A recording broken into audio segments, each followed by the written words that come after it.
నమస్తే welcome to స్వతంత్ర news నేను ప్రియా శర్మ బులెటిన్లో ముందుగా హెడ్లైన్స్ చూద్దాం నేడు సుప్రీం ముందుకు ఫైబర్ నెట్ కేసు చంద్రబాబు ముందస్తు బెయిల్ పై విచారణ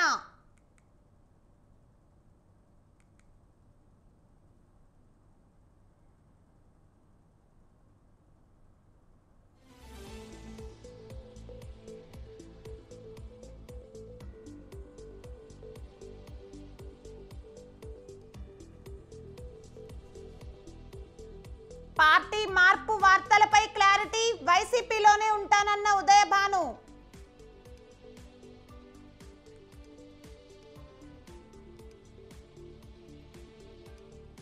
రీజనల్ రింగ్ రోడ్ పనులు వేగవంతం చేయండి భూసేకరణ 3 నెలల్లో పూర్తి చేయాలన్న సీఎం రేవంత్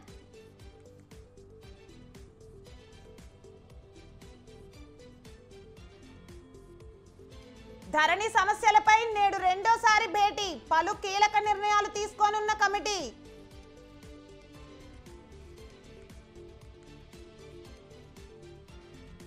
కాగజ్ నగర్ పులుల మృతి కేసులో చర్యలు 3 అటవీ శాఖ అధికారులపై సస్పెన్షన్ వేటు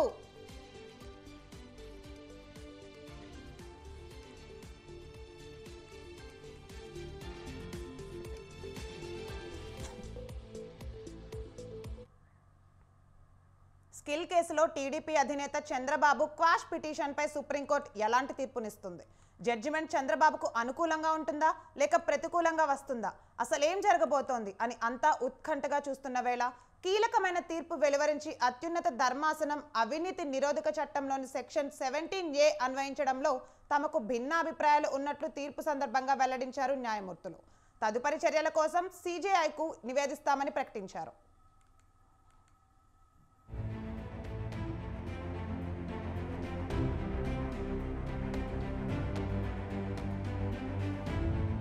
ఎన్నికల వేళ స్కిల్ కేసులో కీలక తీర్పునిచ్చింది సుప్రీంకోర్టు గవర్నర్ అనుమతి తీసుకోకుండా ఏపీసీఐడీ తనపై నమోదు చేసిన స్కిల్ డెవలప్మెంట్ కేసు కొట్టివేయాలంటూ సుప్రీంకోర్టులో టీడీపీ అధినేత చంద్రబాబు స్పెషల్ లీవ్ పిటిషన్ వేశారు దీనిపై కొన్ని రోజుల క్రితమే వాదనలు విన్న సుప్రీం అక్టోబర్ 17న తీర్పు వాయిదా వేసింది తాజాగా జస్టిస్ అనిరుద్ బోస్ జస్టిస్ బేలాయం త్రివేదిలతో కూడిన ధర్మాసనం అత్యంత కీలక తీర్పునిచ్చింది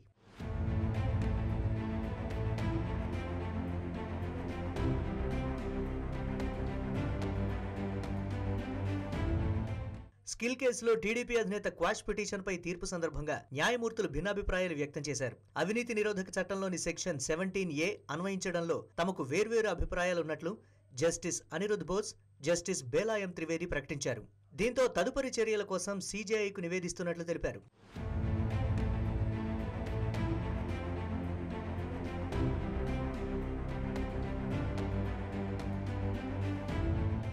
ఇక జస్టిస్ అనిరుద్ బోస్ తీర్పులోని ప్రధాన అంశాలను ఒకసారి గమనిస్తే స్కిల్ డెవలప్మెంట్ కేసులో సెక్షన్ 17A వర్తిస్తుందని తీర్పునిచ్చారు న్యాయమూర్తి అనిరుద్ బోస్ చంద్రబాబు అరెస్టు విషయంలో ముందుగా అనుమతి తీసుకోవాల్సి ఉందంటూ వ్యాఖ్యానించారు ముందస్తు అనుమతులు లేనప్పుడు తీసుకున్న చర్యలు చట్టవిరుద్ధమంటూ తీర్పు చెప్పారు అయితే ముందస్తు అనుమతి లేనంత మాత్రాన ఆర్డర్ను క్వాష్ చేయడం కుదరదని తెలిపారు రిమాండ్ చెల్లుబాటు కాదనలేమంటూ తేల్చి చెప్పారు జస్టిస్ అనిరుద్ బోస్ ఈ పరిస్థితుల్లో పిటిషన్ డిస్పోజ్ చేస్తున్నామంటూ తెలిపారు న్యాయమూర్తి అనిరుద్ బోస్ కొన్ని ఛానల్స్ అన్ని కూడా చూస్తున్నప్పుడు వాస్తవానికి స్పందించకూడదని చెప్పి అనుకున్నప్పటికీ కొన్ని ఎల్లో మీడియా ఛానల్స్ అన్ని కూడా ఏదో గొప్ప విజయం సాధించాం చంద్రబాబు నాయుడు గారికి ఏదో ఊరట కలిగింది ఆయన సుప్రీంకోర్టులో వేసినటువంటి SLPకి సంబంధించి ఏదో కొన్ని టీవీ ఛానల్స్ చిత్రీకరించేటువంటి ప్రయత్నం చేస్తూ ఉన్నాయి ఏ రకంగా అనిపించిందంటే 2019లో చంద్రబాబు నాయుడు గారు గెలిచినటువంటి 23 సీట్లని గొప్ప విజయంగా భావించి చూపిస్తే ఏ రకంగా ఉంటుందో ఈ రోజు సుప్రీంకోర్టులో వచ్చినటువంటి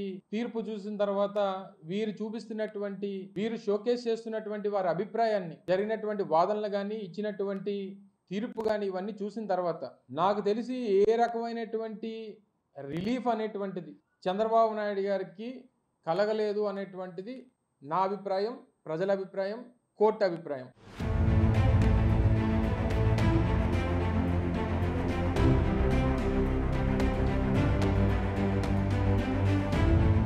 ఇక జస్టిస్ బేలాయం త్రివేది తీర్పులోని అంశాలను పరిశీలిస్తే సంబంధిత చట్టం అమల్లో లేని కాలంలో జరిగిన నేరానికి 17A వర్తింపజేయలేమన్నారు న్యాయమూర్తి 2018లో వచ్చిన చట్ట సవరణలో 17A ఏనాటి నుంచి అమల్లోకి వస్తుందన్న అంశాన్ని ప్రస్తావించలేదన్నారు. ఈ పరిస్థితుల్లో చట్టం రాకముందు కాలానికి దాన్ని వర్తింపజేయలేమన్నారు. అవినీతి అధికారులకు రక్షణ కల్పించడం 17A మూల ఉద్దేశం కాకూడదని వ్యాఖ్యానించారు న్యాయమూర్తి.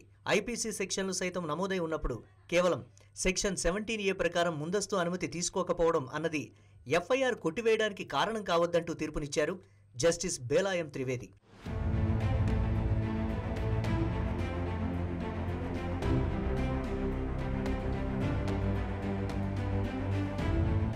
న్యాయమూర్తుల తీర్పుతో ఇప్పుడు సెక్షన్ 17A అంశం CJI ముందుకు వెళ్లింది. దీంతో రానున్న రోజుల్లో తీర్పు ఎలా వస్తుంది అన్న ఉత్కంఠ ఇప్పుడు మరింత పెరిగిందన్న అభిప్రాయం వ్యక్తమవుతోంది.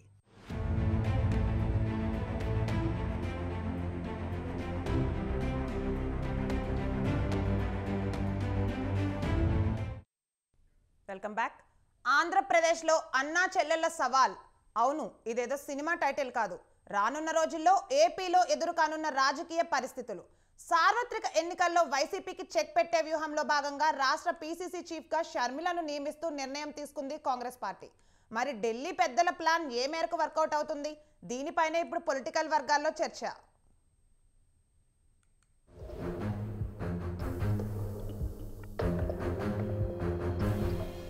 సార్వత్రిక ఎన్నికలకు సిద్ధమవుతున్నాయి అన్ని రాజకీయ పార్టీలు. అయితే లోక్సభ ఎన్నికలతో పాటు ఆంధ్రప్రదేశ్ అసెంబ్లీకి కూడా ఎలక్షన్లు జరగనున్నాయి. దీంతో ఏపీలో రాజకీయ వేడి మరింతగా రగులుతోంది.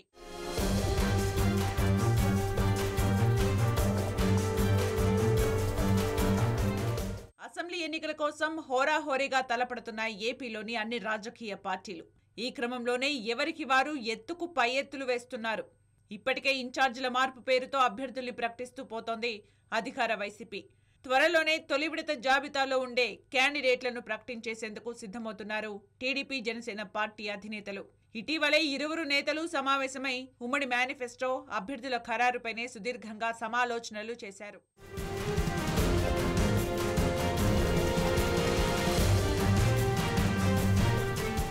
అయితే గత 2 ఎన్నికల్లో ఘోరంగా దెబ్బతిన్న కాంగ్రెస్ పార్టీ ఈసారి మాత్రం చెప్పుకోదగిన సంఖ్యలో సీట్లు కైవసం చేసుకోవాలని భావిస్తోంది.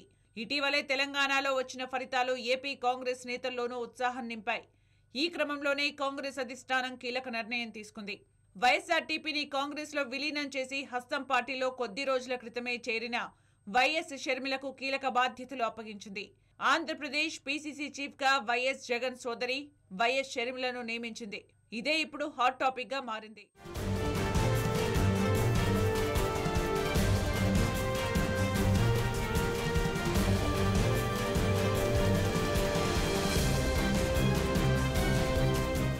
ఏపీ సీఎంగా ఉన్న వైఎస్ జగన్ గతంలో కాంగ్రెస్ పార్టీతో విభేదించి వైసీపీ ఏర్పాటు చేశారు.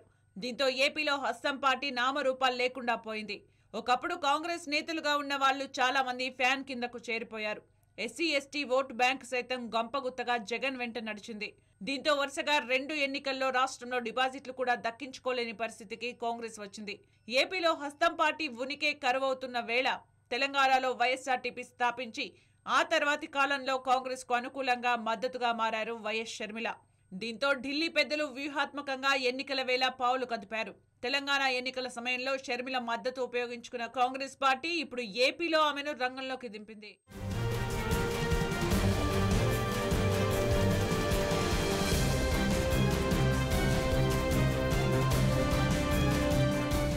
ఏపీ పీసీసీ చీఫ్గా షర్మిలను నియమించడం ద్వారా గతంలో వైసీపీకి దూరమైన సామాజిక వర్గాలు మళ్లీ పార్టీకి దగ్గరవుతాయని ఢిల్లీ పెద్దల వ్యూహంగా కనిపిస్తోంది. అదే సమయంలో తటస్థంగా ఉన్న వైఎస్ రాజశేఖర రెడ్డి అభిమానులు ఇప్పటి వరకు జగన్ కు జై కొట్టారు. అలాంటిది స్వయంగా ఆయన సోదరి షర్మిలను రంగంలోకి దింపడం ద్వారా ఆయా వర్గాల ఓట్లలో భారీగా చీలిక ఏర్పడి తమకు కొన్ని సీట్లైనా దక్కుతాయన్నది హస్తం పార్టీ ఆలోచనగా కనిపిస్తోందన్న వాదన వినిపిస్తోంది. వాళ్ళ పార్టీ లేదు కదా, కాంగ్రెస్ పార్టీ అనేటువంటిది రాష్ట్రంలో ఆంధ్రప్రదేశ్లో కాంగ్రెస్ పార్టీకి ఓటు కానీ సీటు సంగతి పక్కన పెట్టండి, ఓటేసిన లేడు. ఎందుకు వేయట్లేదు? కాంగ్రెస్ ఈ రాష్ట్రానికి చేసినటువంటి ముఖ్యంగా ఈ రాష్ట్ర ప్రజలకు చేసినటువంటి అన్యాయం, ఒక కులానికో మతానికో ప్రాంతానికో లేదా ఒక వ్యక్తికో వర్గానికో చేసినటువంటి అన్యాయం కాదు. ఈ రాష్ట్రంలో ఉన్నటువంటి 5,30,00,000 మంది ప్రజలకి మనం కలిసి నిర్మించుకున్నటువంటి హైదరాబాద్ కానీ, కలిసి నిర్మించుకున్నటువంటి ఉమ్మడి రాష్ట్రం కానీ, అందరం కలిసి ఉండాలని చెప్పి కోరుకున్నటువంటి ప్రజలు కానీ వీరి తాలూకు ఆలోచనల్ని, నమ్మకాలని, భవిష్యత్తుని అడ్డంగా గొడ్డలతో నరిగినటువంటి పార్టీ కాంగ్రెస్ పార్టీ. మరి అటువంటి పార్టీ అసలు ఈ రాష్ట్రంలో ఉండకూడదని, కానీ ఆ జెండా కనబడకూడదు అనేటువంటిది ఈ రాష్ట్ర ప్రజల ఆలోచన. అలాగే కనబడట్లేదు. అటువంటి లేని పార్టీకి ఎవరు ప్రెసిడెంట్ అయితే మేమేం పట్టించుకుంటాం, మాకేం సంబంధం అంటున్నాను. మరి కాంగ్రెస్ పార్టీ వ్యూహం వర్కౌట్ అవుతుందా? జగన్ కు వైఎస్ షర్మిల రూపంలో ఝలక్ తప్పదా? దీనిపైనే ఇప్పుడు పెద్ద ఎత్తున చర్చ మొదలైంది.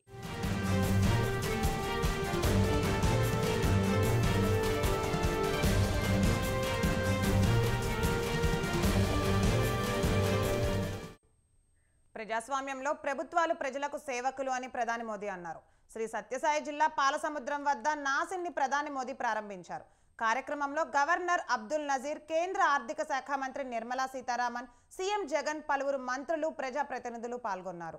ఐఆర్ఎస్ కు ఎంపికైన అభ్యర్థులలో ప్రధాని మోదీ ముఖాముఖి నిర్వహించారు. ఈ సందర్భంగా ప్రధాని మాట్లాడుతూ, గతంలో పన్నుల విధానం అర్థమయ్యేది కాదని, జీఎస్టీ తీసుకువచ్చి పన్నులకు సరళతరం చేశామన్నారు ప్రధాని. ప్రజల నుంచి వచ్చిన పన్నులు వారి సమక్షానికే వాడాలని, ఇదే రామరాజ్య సందేశమని ప్రధాని మోదీ తెలిపారు.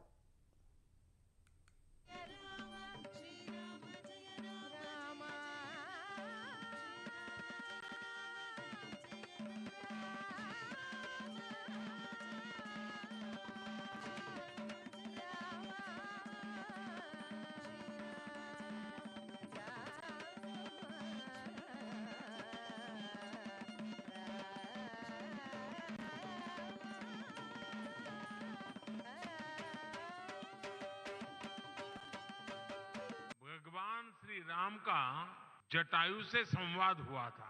आप जानते हैं कि अयोध्या में श्री राम के भव्य मंदिर में प्राण प्रतिष्ठा से पूर्व मेरा 11 दिन का व्रत अनुष्ठान चल रहा है। ऐसी पुण्य अवधि में यहाँ ईश्वर से साक्षात आशीर्वाद पाकर मैं धन्य हो गया। आजकल तो पूरा देश राममय है, राम जी की भक्ति में सराबोर है।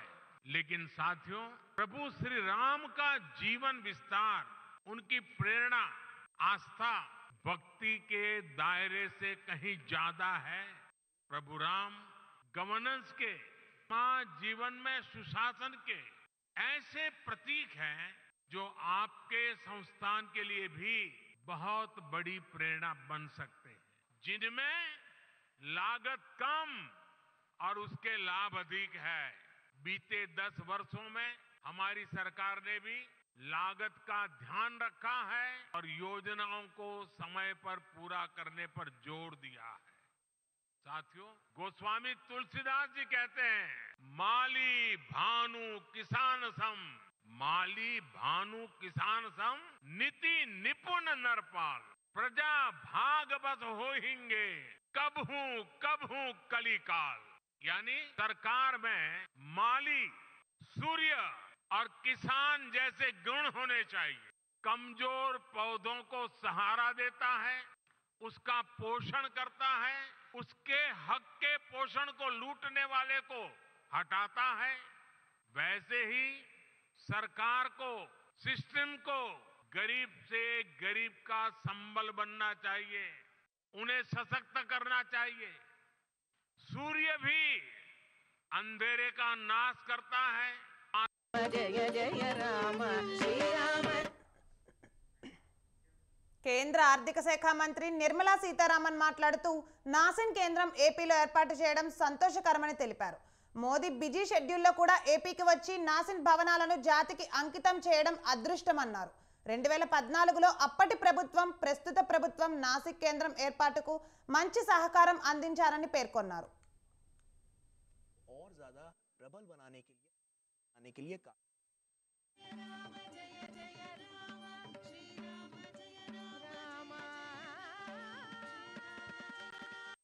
ఇది దేశంలోనే అతి ఉన్నతమైన ఒక మంచి ట్రైనింగ్ వ్యవస్థ. భారతదేశంలో రెవెన్యూ సర్వీస్లో వచ్చే అధికారిகள் అందరికీ ఇక్కడ మంచి సదుపాయాలతోటి వాళ్ళకు ట్రైనింగ్ ఇవ్వడానికి, ఎలాగ ఐఏఎస్ అధికారి లబాస్నా అంటారు, మసూరీలో వెళ్ళి ట్రైనింగ్ తీసుకుంటారు, ఎలాగ ఐపీఎస్ అధికారి హైదరాబాద్లో ఉన్నటువంటి సర్దార్ పటేల్ ఇన్స్టిట్యూట్లో వెళ్ళి ట్రైనింగ్ చేసుకుంటారో అట్లాగా ఐఆర్ఎస్, అది కూడా కస్టమ్స్, ఇండైరెక్ట్ ట్యాక్సెస్, జిఎస్టీ లాంటి ఆర్ ఎక్సైజ్ డ్యూటీ ఇట్లాంటి క్షేత్రంలో పనిచేసే రెవెన్యూ సర్వీస్ అధికారి అందరికీ ఇక్కడ ట్రైనింగ్ ఇవ్వడానికి ఒక మంచి వ్యవస్థ. ఇది మోడర్న్ వ్యవస్థ. అందువల్ల వరల్డ్ కస్టమ్స్ ఆర్గనైజేషన్ కూడా దీనికి మంచి గుర్తింపు ఇచ్చి ఇక్కడ south east Asian countries and మనం చెప్పే సింగపూర్, థాయిలాండ్, కంబోడియా లాంటి ప్రదేశం నుంచి స్టేట్స్ నుంచి కూడా ఇక్కడ తీసుకొచ్చి వాళ్ళ ఆఫీసర్స్కి ట్రైనింగ్ ఇవ్వగలిగే ఆ స్థాయిలో ఉంది అని గుర్తింపు ఇచ్చారు మన ఈ పాల సముద్రంకి. రాష్ట్రానికి ప్రపంచ స్థాయి సంస్థ రావడం గర్వకారణంగా ఉందన్నారు సీఎం జగన్మోహన్ రెడ్డి. రాష్ట్ర పేరు ప్రతిష్టను అంతర్జాతీయ స్థాయిలో వినిపించేందుకు ఈ సంస్థ దోహదపడుతుందన్నారు.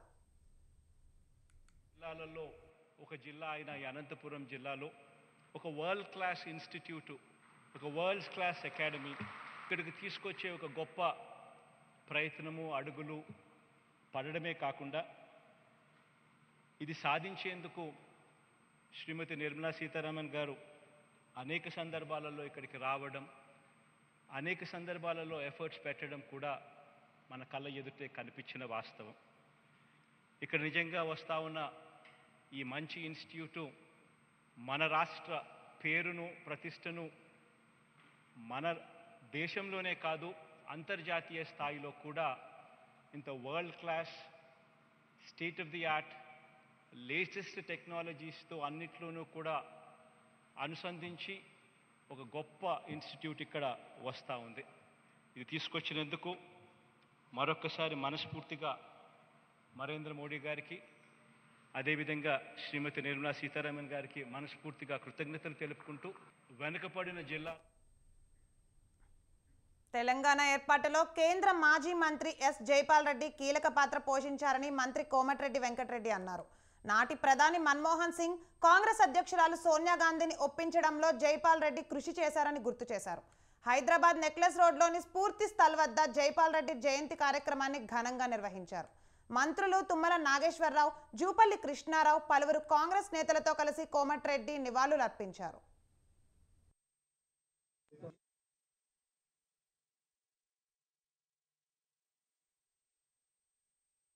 తెలంగాణ రావడంలో కూడా సమైక్యవాది స్వతహా అయినా తెలంగాణ రావడానికి మలిదశ ఉద్యమంలో అసలు బాస్తున్నప్పుడు మాలాంటి వారందరం పోయి మీరు మాకు తెలంగాణ రాష్ట్రానికి మీరు గతంలో ఉన్న స్టాండ్ మార్చుకొని తెలంగాణకు అంటే తప్పకుండా తెలంగాణ వస్తుంది, నేను ప్రయత్నం చేస్తా, పిల్లలు ఎవరు కూడా చనిపోవద్దని చెప్పి క్యాబినెట్ మంత్రిగా ఆ రోజు సోనియా గాంధీ, మన్మోహన్ సింగ్ ఇంకా ఇతరులను ఒప్పించడంలో కీలక పాత్ర పోషించిన జైపాల్ రెడ్డి గారు.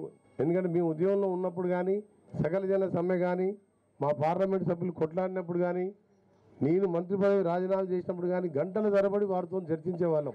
ఆయన గారు ఏ పదవిలో ఉన్నా, ఏ పార్టీలో ఉన్నా ఈ రాష్ట్ర అభివృద్ధి కోసం, ఈ దేశ సౌభాగ్యం కోసం, ఈ దేశం సమగ్రతంగా ఉండటం కోసం ఈనాటి రాజకీయాల్లో, సమకాలీన రాజకీయాల్లో ఆయన గారి యొక్క జీవితం ఒక పాఠ్యాంశంగా తీసుకొని రాజకీయ నాయకులు అంత నిబద్ధతతోటి, అంత నిజాయితీతోటి, అంత పట్టుదలతోటి పనిచేసేటటువంటి జీవితాన్ని ప్రసాదించినటువంటి జైపాల్ రెడ్డి గారికి ధన్యవాదాలు తెలియజేస్తూ, ఆయన గారు లేని లోటు తెలంగాణకే కాదు భారతదేశానికి కూడా తీరని లోటు. మనందరం కూడా ఆయన స్ఫూర్తిగా తీసుకొని భవిష్యత్తు తెలంగాణ అభివృద్ధి కోసం, అదేవిధంగా దేశ అభివృద్ధిలో తెలంగాణ యొక్క భాగస్వామ్యం కోసం మనందరం జైపాల్ రెడ్డి గారి బాటలో నడిచేటటువంటి విధంగా ఆయనకు నివాళులు అర్పించడం తప్ప వేరే మార్గం లేదని చెప్పి విజ్ఞప్తి చేస్తూ, గౌరవనీయులు కీర్తిశేషులు మాజీ పార్లమెంటు అవార్డు గ్రహీతనే కాదు, మాజీ కేంద్ర మంత్రి, వివిధ హోదాల్లో ప్రజా సమస్యల గురించి అనర్గళంగా మాట్లాడటం కాదు, తెలియజేయటం, కన్విన్స్ చేయటం, ప్రభుత్వాలను ఒప్పించి ప్రజా సమస్యల పరిష్కారాన్ని నిరంతరం గలమెత్తినటువంటి నాయకుడు కీర్తిశేషులు జైపాల్ రెడ్డి గారు. వారికి నివాళులర్పిస్తూ వారు ఆచరించిన ఆదర్శంగా వివరించినటువంటి తీర్థనుడిని పురణకు తెచ్చుకోవడంతో పాటు స్ఫూర్తి కలిగించుకుని ఆ విధంగా రాజకీయాల్లో ఆదర్శమైన నాయకుడిగా నిలవటానికి కృషి చేయవలసినటువంటి అవసరం. జైపాల్ రెడ్డి గారు ఒక గొప్ప ప్రజాస్వామికవాది. జీవితంలో ప్రజాస్వామ్య పరిరక్షణ ఒక కీలక కర్తవ్యంగా నిలబడ్డారు, పోరాడారు. ఆ స్ఫూర్తితోనే ఆయన పార్లమెంట్లో తన పాత్ర తాను పోషించటం, ఒక గొప్ప పార్లమెంటేరియన్ కావటం, అది నా దృష్టిలో ఒక తెలంగాణ ప్రజలందరినీ జాతీయ స్థాయిలో ఒక గుర్తింపు తెచ్చినటువంటి అంశంగా గుర్తుపెట్టుకోవాలి. వారు తెలంగాణ బిల్లు పాస్ అయ్యే సమయాల్లో తెలంగాణ రాష్ట్ర సాధన కోసం చాలా కీలక పాత్ర పోషించారు. వారికి నివాళులర్పిస్తూ జైపాల్ రెడ్డి గారి స్ఫూర్తిని కాపాడటానికి, వారి ఆశయ సాధన కోసం కట్టుబడి మనందరం కూడా పనిచేయాల్సిన అవసరం ఉందని తెలియజేస్తూ, తెలంగాణ రావడంలో కూడా సమైక్యవాది స్వతహా అయినా తెలంగాణ రావడానికి మలిదశ ఉద్యమంలో అసలు బాస్తున్నప్పుడు మాలాంటి వారందరం పోయి మీరు మాకు తెలంగాణ రాష్ట్రానికి మీరు గతంలో ఉన్న స్టాండ్ మార్చుకొని తెలంగాణకు అంటే తప్పకుండా తెలంగాణ వస్తుంది, నేను ప్రయత్నం చేస్తా, పిల్లలు ఎవరు కూడా చనిపోవద్దని చెప్పి క్యాబినెట్ మంత్రిగా ఆ రోజు సోనియా గాంధీ, మన్మోహన్ సింగ్ ఇంకా ఇతరులను ఒప్పించడంలో కీలక పాత్ర పోషించిన జైపాల్ రెడ్డి గారు. ఎందుకంటే మేము ఉద్యమంలో ఉన్నప్పుడు కానీ, సకల జన సమ్మె కానీ, మా పార్లమెంట్ సభ్యులు కొట్లాడినప్పుడు కానీ, నేను మంత్రి పదవి రాజీనామా చేసినప్పుడు కానీ గంటల తరబడి వారితో చర్చించేవాళ్ళం. ఆయన గారు ఏ పదవిలో ఉన్నా, ఏ పార్టీలో ఉన్నా ఈ రాష్ట్ర అభివృద్ధి కోసం, ఈ దేశ సౌభాగ్యం కోసం, ఈ దేశం సమగ్రతంగా ఉండటం కోసం ఈనాటి రాజకీయాల్లో, సమకాలీన రాజకీయాల్లో ఆయన గారి యొక్క జీవితం ఒక పాఠ్యాంశంగా తీసుకొని రాజకీయ నాయకులు అంత నిబద్ధతతోటి, అంత నిజాయితీతోటి, అంత పట్టుదలతోటి పనిచేసేటటువంటి జీవితాన్ని ప్రసాదించినటువంటి జైపాల్ రెడ్డి గారికి ధన్యవాదాలు తెలియజేస్తూ, ఆయన గారు లేని లోటు తెలంగాణకే కాదు భారతదేశానికి కూడా తీరని లోటు.